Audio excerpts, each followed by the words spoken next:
Thank you.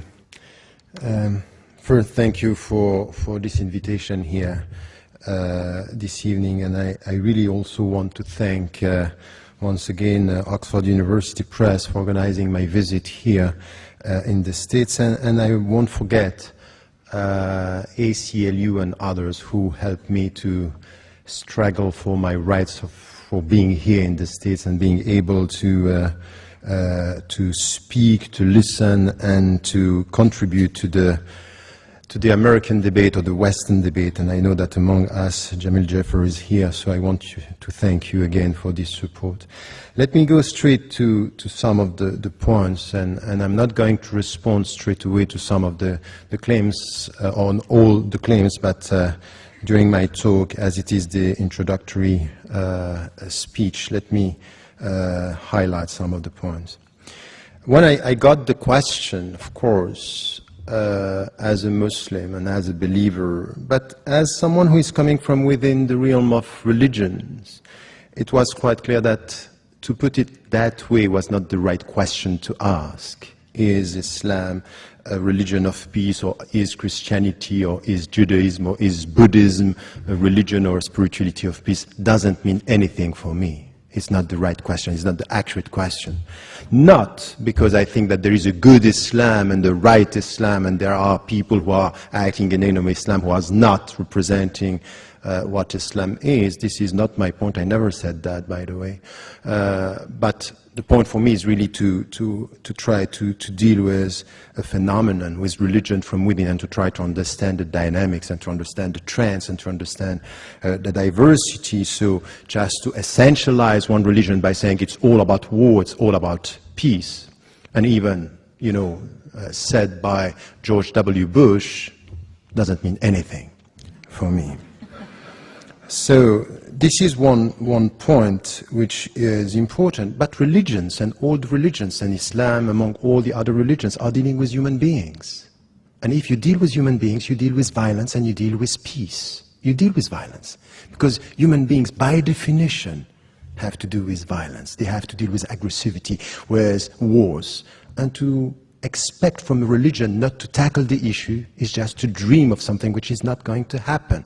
All the spirituality, go for Buddhism or go for the Bhagavad Gita, you deal with violence. So this is it. Now, what is the answer coming from religions and from trends when it comes to violence and to peace? This is the right question for me. Do we have something which is coming and helping us to go towards peace? This is, for me, the right question.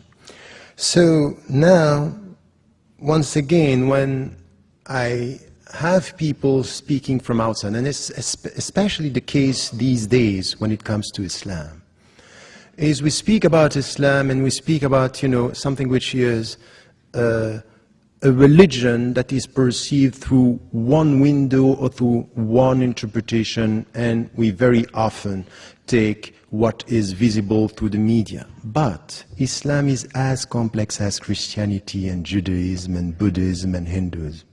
It's a diversity of interpretations. Yes, you are right.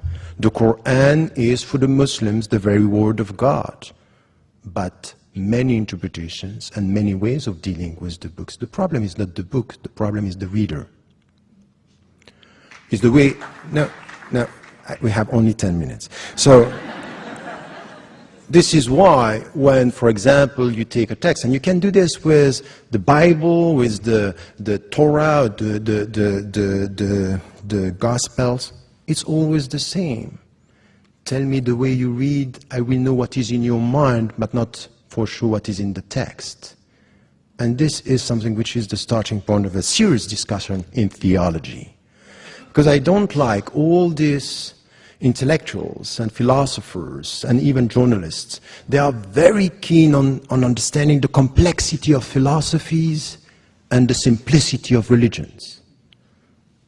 That's not right. And the one to blame sometimes are the religious people themselves, because the way they present their religion is something which is all of dream and hopes and not dealing with the reality, which is a complex reality. And this is where I think we have to come to a better understanding. So very often when I deal with such topics, I just have to start with the very beginning.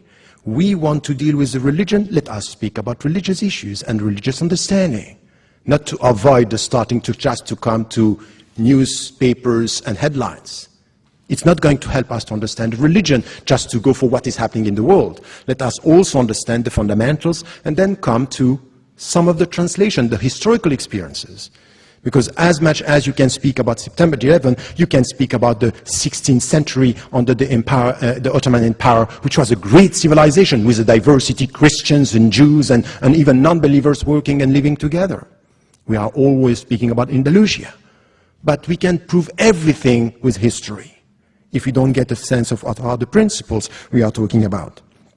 So, for example, coming from a religious viewpoint, I wouldn't say Islam is the religion of peace. I say Islam is a religion for human beings. It deals with peace and it deals with violence. And it helps the people to go from violence towards peace. It's a way towards peace, but it's not a peaceful reality, because we are not peaceful beings. We are all in tension. Just to get that inner peace in us, and this is the starting point of the Islamic philosophy of human being, is really to start with your own self. Look at your heart and tell me if you are at peace or you were at peace. Peace is a process through which you have, is a process that you get at the end of a self-education. Educate yourself to get this inner peace. This is coming from the universal message of all the religions. You get this in Buddhism, before even speaking, or not even speaking about one God, but you get it in Judaism, you get it in Christianity. Educate yourself to get that peace. So you have to deal with your inner wars and tensions. So this is the way we have to deal with the issue about peace. And the starting point is spirituality. Why? Because at the end of the day, it's really something which is important. And this is the difference that you can find between Islam and the Greek tradition. If you come back to Socrates, Socrates was saying your body in itself is bad. And this is why you have the soul helping you to educate your body and to master your body. In Islam, there is nothing like that. Your body is not bad, is not good, and your soul is not bad, is not good. It depends on what you are going to make out of it. It's your responsibility because you are free. Your dignity is in your freedom, and you have to use your freedom to make it bad or to make it good. Take the good decision for your body, that's good. Make the bad decision, that's bad. So it's all a question of educating yourself with your own body. And it's exactly the same when it comes to the understanding of the world. So this way towards peace is based on education. It's based on a spiritual way of dealing with yourself. And you know what is the meaning of that? The very essence of what I'm trying to translate now is jihad. So this is something which is coming from the classical tradition. And once again, the classical tradition is helping us understand jihad is resist the bad to promote the good. And the bad is in yourself first. And then you will try to get the good. And to get the good is this inner peace. So jihad is not the way towards war, it's the way towards peace. Because you have, as a human being, intrinsically to deal with your inner wars and inner tensions. It's exactly the same in the world, that what we have to do, you will find something which is the will of God. What is the will of God? Diversity. He made you tribes and nations in order for you to know each other. But you know the risk of diversity? It could be lots of knowledge and potential wars. So you have to educate yourself to live with others and with this diversity to know each other. So you can look at Islam saying, you know what Islam claims? It's the last and final religion. It's not enough to end with this sentence. The most important thing is what Islam is saying about the other religions. That you have to remove them from the earth? No. He made you tribes and nations in order for you to know each other. So respect the Christians, respect the Jews, respect the people who were before you. So it's a call towards respect that you find also in the text. So yes, you will have Muslims, they will take one dimension and interpret this as it is the final religion, we are not going to deal with all the others. But you cannot deny the fact that through history, Muslims in many situations, in many historical situations, were dealing with this diversity, and we learned from the Middle Ages and we learned from the Ottoman Empire that Muslims are able to deal with diversity and take from the Jewish tradition.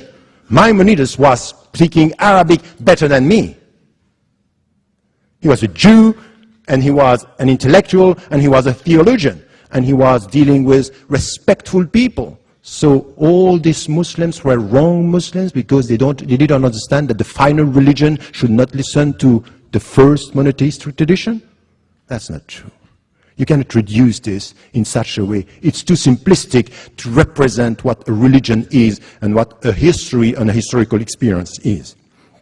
So this is for me something which has to do with the diversity that we have, that it's rooted in the Islamic tradition as well, in the classical tradition that we find it. So when you deal with diversity, know that you need to promote, and it's out of your personal education, mutual knowledge, to get respect.